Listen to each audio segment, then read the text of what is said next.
Hello reception, I'm going to be reading this week's book, which is Jack and the Beanstalk. Jack and his mother were so poor, they never had enough to eat. One morning, they had nothing left at all. "You'll have to take the cow to market and sell her," Jack's mother said sadly. On the way, Jack met a strange little man. "I'll give you these for your cow," said the little man, holding out 5 wrinkly dried beans. "I need money, not beans," said Jack. "Ah, but these are magic beans," said the little man. "If you plant them, they'll grow into a beanstalk so tall it touches the sky." "Amazing," said Jack. He gave his cow to the little man, took the beans and ran off home. But when he got home, he was in trouble. Big trouble. "Jack, we need money, not beans," cried his mother, and she threw the beans out of the window. Poor Jack went to bed hungrier and gloomier than ever. What were they to do? In the morning, even his room seemed gloomy. His room seemed gloomy? Just a minute.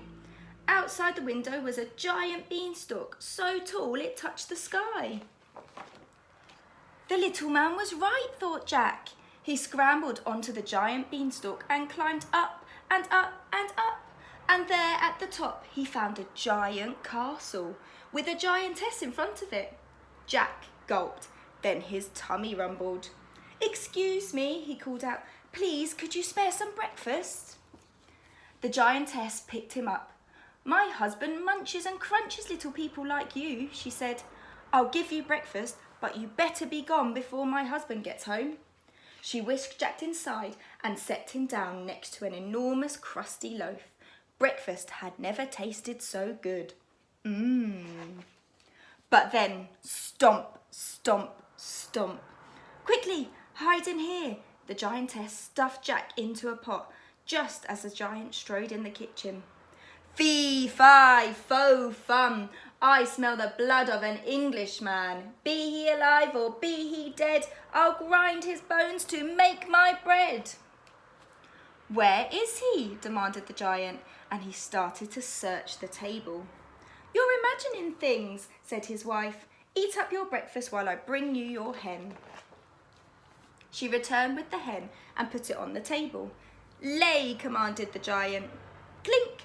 The bird laid a gleaming golden egg. With a grunt, the giant closed his eyes and began to snore. The giantess lifted Jack out of the pot. "Run for your life," she whispered, but Jack had his eyes on the hen. He grabbed the hen and fled for the door. The bird let out a squawk, which woke the giant, who saw Jack and let out a furious roar. Jack dived out of the door and onto the beanstalk with the giant hot on his heels. Jack scrambled down the beanstalk as fast as his legs would carry him. "What's going on?" shrieked his mother from below. "Is that a giant?" "Just bring the axes," cried Jack. Jack and his mother chopped and chopped at the beanstalk. It creaked and it wobbled, then it toppled over sideways. The giant was flung far over the hills. They never saw him again. As for Jack and his mother, they lived happily ever after.